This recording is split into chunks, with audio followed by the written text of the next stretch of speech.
il était juif lui-même, et ça va être le premier qui va se lever, ça va être le premier juif qui va se lever pour sauver un autre juif. Et ça va, de par cet acte très courageux, faire beaucoup de bien déjà à l'affaire elle-même et surtout à la famille Dreyfus.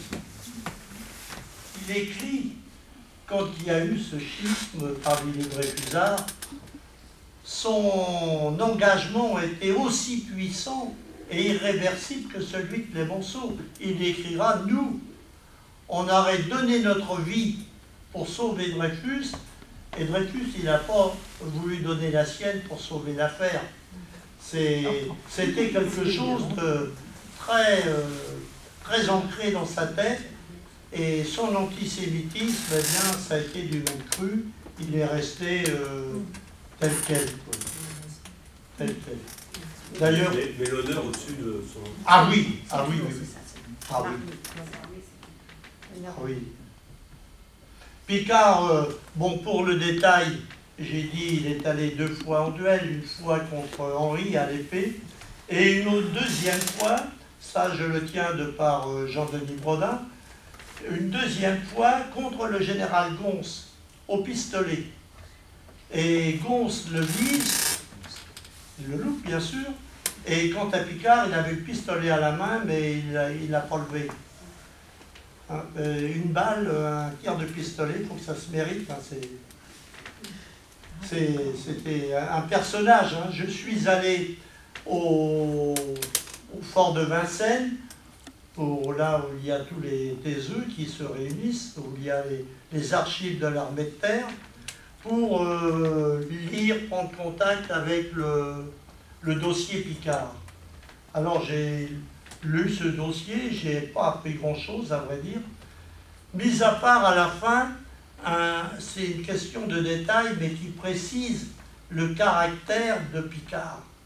Picard, il est mort en 1913, d'une chute de cheval. Et il est tombé sur la tête, sur un sol gelé, fracture du crâne, tout ça, bon. Il est rentré chez lui, à cheval ou à pied, je ne sais pas. Mais son cheval avait fait une faute. Mais en fait, c'est Picard qui avait fait la faute. C'est-à-dire qu'il a emmené, il est parti au petit matin sur un sol gelé avec un cheval qu'il savait rebelle. Donc le cheval l'a éjecté. Il est rentré, il a attaché son cheval, il a donné un sucre d'abord, et lui, il a été se nettoyer sa plaie. Et avant de tomber dans le coma, ça c'est les autorités militaires et les archives qui le racontent, donc c'est authentique. Hein.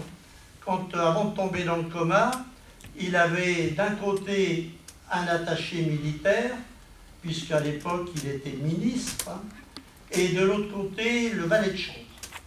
Alors le valet de chambre, il s'est adressé en français, et à l'attaché militaire, qui était comme lui quasiment allemand, il lui a parlé en allemand.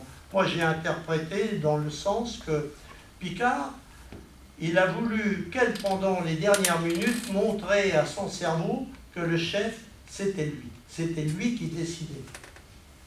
C'était un sacré personnage. Pour moi, je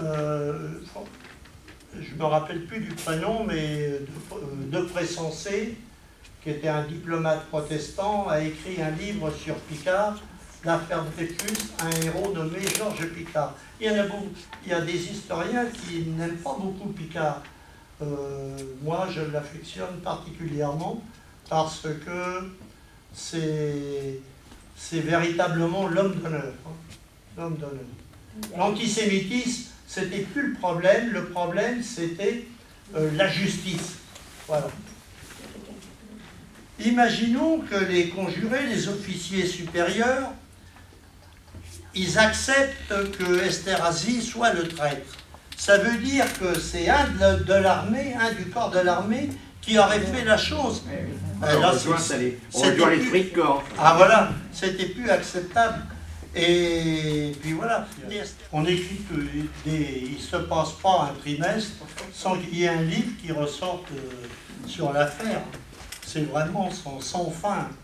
Et à chaque fois, l'historien amène des informations, dire, et sinon ce serait une erreur, de dire que l'affaire Dreyfus fut une erreur judiciaire. L'affaire Dreyfus n'a pas été une erreur judiciaire, ça a été un complot. Parce que j'ai lu par exemple un article dans la presse, comme quoi on pouvait comparer l'affaire Dreyfus au drame de pédophilie de Outreau. Ben non. Hein, évidemment, certains ont fait de la prison pendant 2-3 ans, mais le fond du fond, ah non. Hein, les juges ont fait des erreurs à Outreau, et pour l'affaire Dreyfus, les juges savaient et ils ont condamné.